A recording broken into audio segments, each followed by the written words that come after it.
the Council of Nicaea. Before this occurred, there were several different competing views of Christ. Then the Emperor Constantine assembled them all together to decide on one view of Christ. They met for days, fighting and bickering, until finally the current view of Christianity won, and the divinity of Christ was declared. Then the new Orthodox view used its power to stomp out and erase all other competing views of Christianity. Or so we're told. You know, I hear this story a lot from atheists, cults, Muslims, and several other non-Christian groups. They always give me this generic story to try to show me that the Council of Nicaea made up the divinity of Jesus and created a new version of Christianity. However, this is all I ever hear, this generic story. I never get any more details from skeptics, and there's a good reason why. Because when we study the details of what happened before, during, and after the council met, this fable is easily debunked, and we see that Christ's divinity was not made up at the council. So let's start with events that led up to the council. On February 24th, in 303 AD, the worst persecution of Christians began under the Emperor Diocletian and lasted until Emperor Galerius finally issued a general edict of tolerance in 311 AD. 2 years later, in 313 AD, with the Edict of Milan, the Emperor Constantine finally legalized Christianity and allowed its practice. Now I want to stop here and make sure this point is clear. Constantine did not make Christianity the official religion of the empire. He simply commanded official tolerance of Christianity. He did, however, outlaw Jews from stoning Christians and gladiator shows, although they did persist until the 5th century. It wasn't until 380 AD, under the Emperor Theodosius, that Christianity was left as the only legal religion. Shortly after Christianity was made legal, a pastor from Alexandria named Arius began preaching the idea that Jesus was not God, but a created being. He gained a following and began disputing with Alexander, the bishop of Alexandria. So in 321 AD, a local council declared Arius a heretic. However, Arius just moved to Palestine, where he gained a larger following, and over the course of the next few years, the debate became so intense that it gained the attention of Emperor Constantine. Constantine, who had just unified the empire, didn't want anything that would threaten division. He saw the debate between the Christians and Arians as a threat to the stability of the empire, so he moved to settle it. He officially called the council in 325 AD.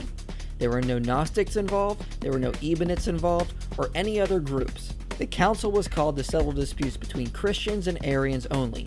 Most other heretical views of Christianity, like Gnosticism, had mostly died out by this point, and the majority of those professing to be Christians were Orthodox Christians, so there was not a wide variety of different views at the council. Although Constantine originally invited over 1,800 bishops from across the empire, only around 300 were able to attend. Most of them were from the east, with only about a dozen representing the west. Now it should be remembered what happened to these men less than 2 decades ago. Most of them suffered through one of the greatest Christian persecutions of all time. Many of them faced brutal torture and imprisonment for their faith. So despite the modern view about the participants at the council, they were not the type of men who were fine with compromising their beliefs, especially if a few years earlier they were willing to die for them. These bishops actually assembled in Nicaea to confirm what they had already believed and deal with Arius' teachings. Now there were 3 parties at the council. The smallest was Arius and a handful of bishops that agreed with him, that the Father and Jesus were of different substance, or heterousios. The second and much larger group was the Orthodox group, led by Hoseas of Cordova and Alexander of Alexandria. Also in this group was the young deacon Athanasius. This group held the long-standing belief of the church that Jesus was fully God and had existed eternally with the Father. They said Jesus was of the same substance, or homoousios.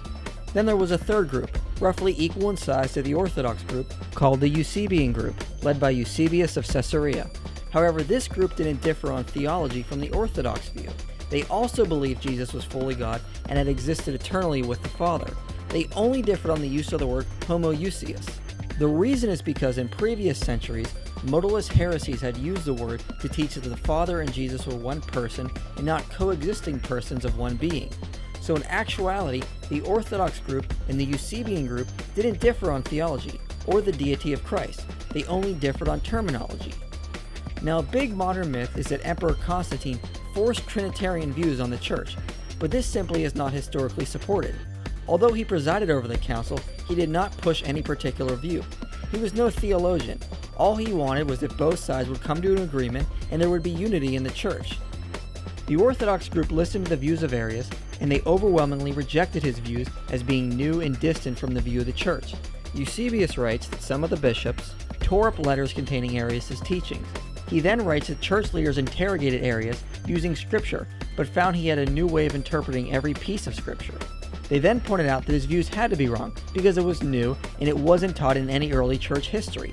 Athanasius rhetorically asked, "How many fathers can you cite for your phrases?" They then formed the Nicene Creed, which is a clear condemnation of Arius' teachings and a confirmation of the Orthodox view. In the end, all but Arius and 2 bishops signed the creed, clearly showing there was no major divisions in church theology. The council then moved to deal with other issues, such as which day to formally celebrate Easter. They formally denounced Gnosticism and other minor sects, publicized 20 canon laws, and dealt with other minor issues. The council did not decide on the biblical canon. The canon had evolved on its own over time. However, according to the Muratorian fragment, the canon was nearly complete by the end of the 2nd century. The council did not decide on the use of the word Trinity. It dealt primarily with the divinity of Christ. The word Trinity can be found in early Christian history as it was used by early church fathers. An acceptance of a divine three can also be found in other early Christian writings. Now, the results of the council did not actually please Constantine. In fact, he was very angry at the Christians. He wanted unity and compromise, not for one side to denounce the other. He actually took pity on the Arians. Arius was exiled and fled to Ilaria for a short time, while his heresy began to spread and gain political power, especially when on her deathbed, Constantine's sister urged Constantine to support Arius, and he actually did. Arius found a new crafty way of interpreting the Nicene Creed in his favor, and Constantine invited him back so he could force the church to readmit him. However, Arius died before this could happen. A follower of Arius, Eusebius of Nicomedia, was able to sway Constantine more in favor of the Arian view. Just before his death, Eusebius of Nicomedia baptized Constantine, effectively symbolizing his siding with the Arians. After Constantine's death, the Arians continued to gain more ground against the Orthodox view. The Arian bishops that Constantine had favored used their political power to fight against Christianity. Constantine was succeeded by 2 Arian emperors in the east who worked with Arian bishops in an attempt to override Nicaea and write a new creed. Although Arians were still in the minority, they were given much more political power, which they used to try to stamp out Christianity. Many Christian leaders were forced into subscribing to creeds that did not favor either side. Jerome later described this time period as when the whole world groaned and was astonished to find itself Arian. However, despite the power of the Arians, one bishop fought back almost completely by himself. Athanasius of Alexandria continued to argue from Scripture and stand against the might of the Arian heresy. Even when he was banished and removed from his position 5 times, he never swayed and stood for truth against the Arian political machine. He was a popular hero who prevented Christian theology from compromising and giving in to the Arians. So the Arians turned to gaining more political power. But just before the Arians completely consolidated their hold over the empire, they turned to internal fighting and destroyed themselves. It wasn't long before all their political power was lost, and the Christians were able to meet in 381 AD at the Council of Constantinople and reaffirm the Nicene faith. The battle between the Arians and the Christians did not end there. After the Council of Nicaea, many Arian bishops headed north and began converting the Germanic tribes to Arianism. They then eventually conquered the Western Roman Empire, and the Christians had to deal with Arianism again. However, as we can see today, Arianism died out, and Christianity is still going strong and growing. So as you can see, Christian bishops did not inherit absolute political power from the Council of Nicaea and used it to stomp out other competing sects. On the contrary, it was the Arians who gained the political power and tried to stomp out the true church. So there is no evidence the council created Christianity, the concept of the Trinity, or the divinity of Jesus, or used political power to erase other competing sects. This myth about the council is a complete fairy tale. It astonishes me how many non-Christians used the Council of Nicaea to try to claim Christianity was made up in 325 AD, when historically there is just no evidence for it.